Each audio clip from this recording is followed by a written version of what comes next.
À quelques jours des élections présidentielles, nous sommes allés à la rencontre des représentants d'usagers et des présidents d'associations de santé pour connaître leurs attentes quant au prochain quinquennat. Alors, un chantier déjà prioritaire, on va dire, c'est celui que doivent avoir nos ministères, que ce soit de la santé ou gouvernemental, c'est de prendre en compte les études à avoir ou les travaux à faire, surtout les travaux, mais des travaux, on va dire, au sens concret du terme, ne pas faire que des projections pour améliorer la qualité de la prise en charge des patients et surtout travailler sur la problématique des déserts médicaux. Il y a des solutions qui existent, mais tout le monde en parle, personne ne met en application.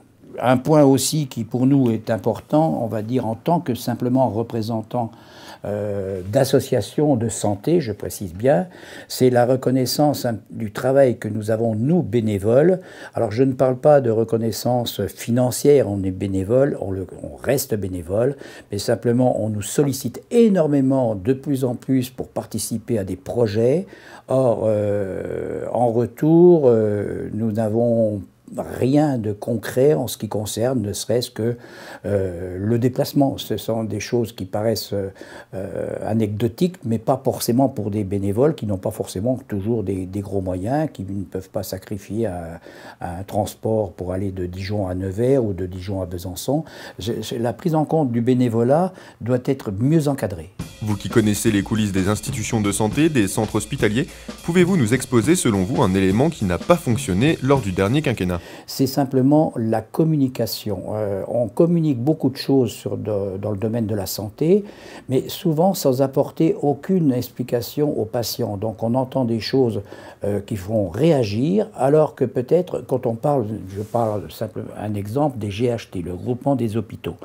Les hôpitaux, tout le monde monte au créneau en disant on va être pénalisé dans nos régions, il n'y aura plus d'hôpital, etc. Il aurait simplement fallu qu'on se donne le temps d'expliquer aux gens ce que c'était, ce regroupement interhospitalier. Simplement l'expliquer. Il n'y a aucune communication là-dessus. On parle de ça, mais personne ne sait exactement ce que c'est, sauf nous, représentants qui sommes dans les établissements. Et là, il y a des communications qui manquent pour expliquer aux gens la problématique liée à certains problèmes de santé.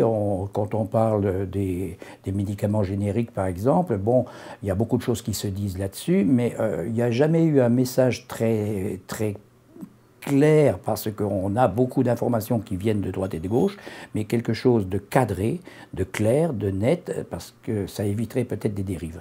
Toujours selon votre expérience, qu'est-ce qui actuellement fonctionne bien ?